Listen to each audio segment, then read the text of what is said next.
Hello everyone, I hope you doing well. अभी हम ये प्रॉब्लम करने जा रहे हैं। ये एक रिक्वेस्टेड वीडियो है, तो इसके अकॉर्डिंग हमने कैलकुलेट करना है partition function of harmonic oscillator. पहला पार्ट प्रॉब्लम का ये है जिसमें हमने पार्टीशन फंक्शन हार्मोनिक ऑसिलेटर के लिए फाइंड आउट करना है। और सेकंड पार्ट में कहा गया है कि show that the zero point energy contributes to the total energy but doesn't contributes to the heat capacity. तो सबसे पहले तो पार्टीशन फंक्शन फाइंड आउट करना हार्मोनिक ऑसिलेटर का। देन हमने ये शो करना है कि जो जीरो पॉइंट एनर्जी है कंट्रीब्यूट करती है, इट मीन्स कि ये नॉन ज़ीरो होती है। ठीक है, तो कंट्रीब्यूशन का यही होता है कि नॉन ज़ीरो क्वांटिटी का होना। तो हमने ये प्रूव करना है कि हार्मोनिक ऑसिलेटर की zero point energy is non zero. ठीक है, ये इसका मतलब होता है कि इट कंट्रीब्यूट्स। और इसके अलावा क्या है कि doesn't contributes to the heat capacity, means कि heat capacity zero point energy पे ज़ीरो होगी। ये हमने प्रूव करना है। तो doesn't contributes means zero, contributes means non zero. तो ये न्यूमेरिकली इनका मतलब होता है। तो जो पहला पार्ट है जिसमें पार्टीशन फंक्शन फाइंड आउट करना है हार्मोनिक ऑसिलेटर का, तो ये मैं पहले भी कर चुकी हूँ एक वीडियो में। तो उसका लिंक मैं डिस्क्रिप्शन बॉक्स में दे दूँगी और मैं ड्यूरेशन भी बता दूँगी कि क्या ड्यूरेशन आपने फॉलो करनी है। तो वहाँ से आप उसका पार्टीशन फंक्शन वाला पार्ट कर सकते हैं जो कि हार्मोनिक ऑसिलेटर के लिए। यहाँ पे मैं डायरेक्ट जो है पार्टीशन फंक्शन मेंशन कर रही हूँ कि ये उसका है पार्टीशन फंक्शन हार्मोनिक ऑसिलेटर का।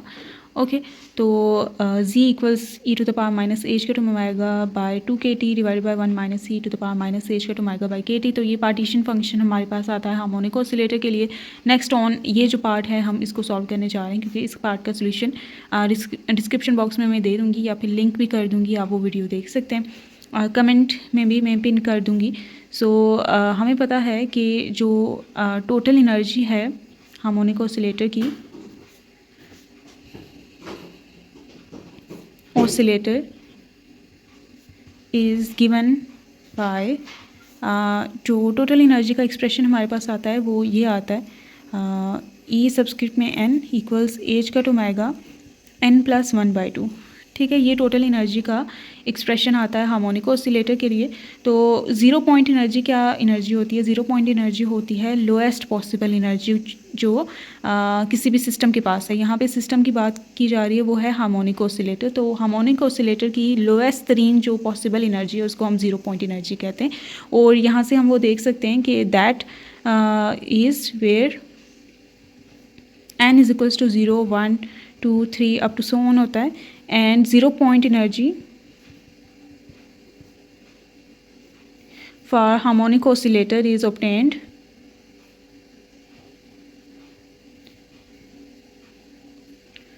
for lowest n value which is 0।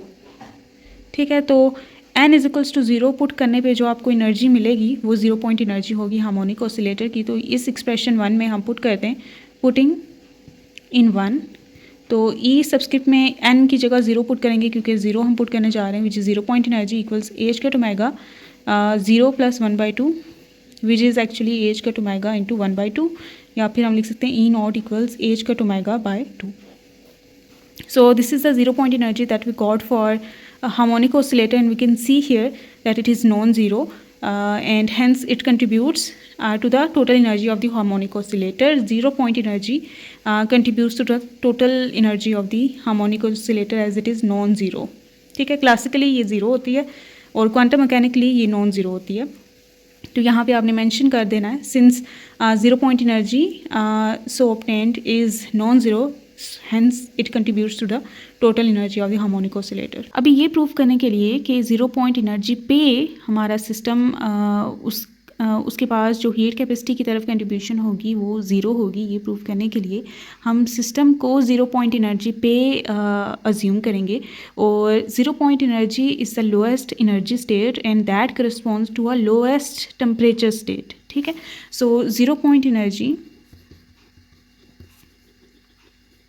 is lowest energy state and it corresponds to the lowest temperature state, as at absolute zero the harmonic oscillator will be at its lowest energy state।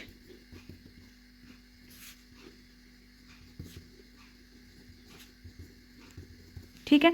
So absolute zero temperature पे harmonic oscillator will be at its lowest energy state पे होगा, और इसके लिए जो expression हमने harmonic oscillator के लिए डिराइव की हुई है हीट कैपेसिटी की, मैं वो यूज़ करने जा रही हूँ यहाँ पे। ठीक है, यहाँ पे CV का डायरेक्ट एक्सप्रेशन यूज़ करने जा रही हूँ फॉर हार्मोनिक ऑसिलेटर। ठीक है, जिस पे मैं अप्रॉक्सीमेशन लगाऊंगी और फिर देख लेंगे हम कि एब्सोल्यूट ज़ीरो पे, ज़ीरो पॉइंट एनर्जी पे CV क्या बनता है।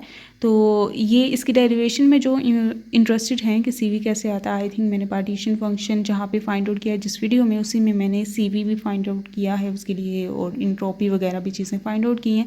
तो अगर आप इंटरेस्टेड हैं, ज़्यादा क्यूरियस हैं, तो वहाँ से देख सकते हैं। तो अभी मैं CV की एक्सप्रेशन डायरेक्टली कोट करने जा रही हूँ। सो ये एक्सप्रेशन है CV की, ओके, फॉर हार्मोनिक ऑसिलेटर। अब इसमें अप्रोक्सीमेशन लगाते हैं कि when T approaches to zero, जब T बहुत स्मॉल होगा, तो अगर आप देखें तो यहाँ पे एक्सपोनेंशियल के ऊपर है H cut omega by KT।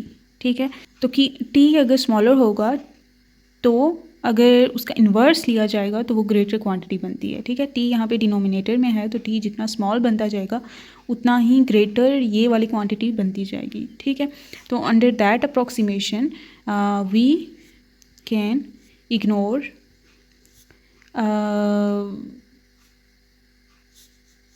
One in denominator. ठीक है, एक्सपोनेंशियल की पावर जब अगर आप e⁻20 भी लेंगे ना, that is a very big quantity. Okay, तो एक्सपोनेंशियल की पावर जब बहुत ग्रेटर हो जाएगी, तो लेट्स से आपके पास आंसर आता है 1 लाख -1, तो 1 लाख से अगर आप -1 करेंगे, that doesn't brings any much difference. ये अप्रॉक्सीमेटली 1 लाख ही आप ले लेंगे। ठीक है, इसलिए 1 को हम इग्नोर कर रहे हैं इन द डिनोमिनेटर, कि ये क्वांटिटी इतनी बड़ी है कि उससे अगर -1 कर भी दें तो इतना बड़ा फ़र्क पैदा नहीं होगा। तो हम ये चीज़ करने जा रहे हैं कि, ठीक है, एच का square omega square over KT square e⁻h का ओमेगा बाई KT, नीचे आ जाएगा e⁻h का ओमेगा बाई KT, -1 इग्नोर कर दिया था, उसका होल स्क्वायर, एक कैंसिल हो जाएगा ऊपर नीचे से, ऊपर भी यही है और नीचे भी यही, तो ये, और ये 1 ओवर e⁻h का ओमेगा बाई KT बन चुका है। जैसे ऊपर ले जाएं तो ये हमारे पास बन जाएगा e⁻−h का ओमेगा बाई KT। ठीक हो गया, ओके। तो ये CV की एक्सप्रेशन बनती है एट लो टेम्परेचर। अब at T approaches to zero, means T जब ज़ीरो ही एक्चुअली हो जाएगा तो CV क्या होगा।